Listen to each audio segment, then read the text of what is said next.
While there has been a lot of public outcry about money flooding this year's elections, there are those that are for it. These new parking meters have been installed all around downtown Bloomington, and there are some local residents who say that they're giving them a little bit of a headache. People are actually jumping in front of each other to get into this exit lane in Noblesville. Police say a man approached her asking for directions. When she refused, he stepped in front of her, pulled her hair, and proceeded to attack her. And as of this year in Indiana, there are little to no statewide protections. But downtown Central Avenue isn't the only street having this problem. Just come a couple of blocks over to Delaware. The Department of Code Enforcement is out bright and early. I went over there, knocked on the door, nobody was there.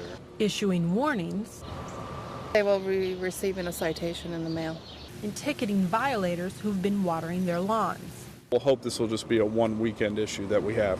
Their enforcement efforts come on the heels of Indianapolis's mandatory water ban that went into effect July 13th. We're just trying to make sure that they understand their obligation and know what they need to do so that, those water levels are preserved. And while the DCE isn't forcing businesses to conserve water right now, some like Cafe Patachu in Broad Ripple are doing it anyway. We've known for a long time, actually, how much water we waste in the water program that we have, serving customers water as they automatically are seated at the tables. That's just another one of those traditions that we have in the United States that probably could go away and nobody would really notice it, So at Cafe Patachu, the owner, Martha Hoover, is telling us that in order to conserve water, they're only bringing water to those customers who ask for it. I think it's good that the local businesses also are kind of taking note of everything. Water is one of those items people never think of as running out, and obviously with this drought situation this summer, people are highly aware of how it's a limited resource. A resource this community is trying to protect, fighting to save every drop. For Eyewitness News, I'm Latonya Yarbro. And let's begin. It was a day of triumph. That's correct. Disappointment. Draft GIRF. And a little bit of confusion. What you would consider a typical mix of emotions at a spelling bee. Yes. This regional spelling bee was a joint effort between the IU School of Journalism and School of Education. Students from 5 southern Indiana counties competed. Leotard. I love it from the education standpoint, that obviously this is connected to literacy, it's connected to a writing skill. For the students competing in this competition, the stakes are pretty high. The winner gets to travel on an all-expenses-paid trip to Washington, D.C. and compete in the National Script Spelling Bee. Hosta, H-O-S-T-A, Hosta. So the crowd, the judges, and other spellers watched intently as each contestant stepped up to the microphone and gave it their best shot.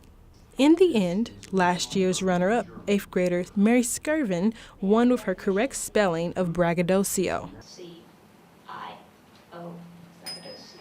And we have a winner. She says she told herself, I am going to win, but if I don't, I will not throw a hissy fit. She will compete for the national title in late May. Reporting for Hoosier News Source, I'm Latonya Yarbro. Excuse me, sir, are you registered to vote Chris at your current Babcock is hard at work. Are you registered to vote at your current address? Registered to vote at your current address? Awesome.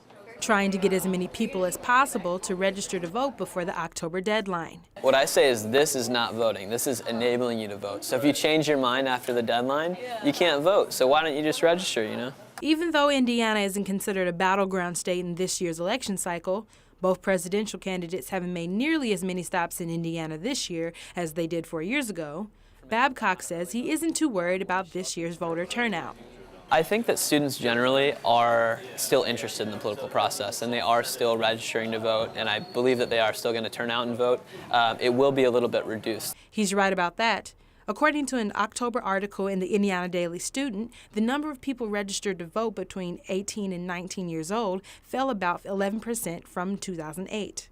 What Chris Babcock and others say is the biggest problem about this election cycle isn't about getting students to go and sign a paper like this to register to vote, but more so about getting them to go out and volunteer.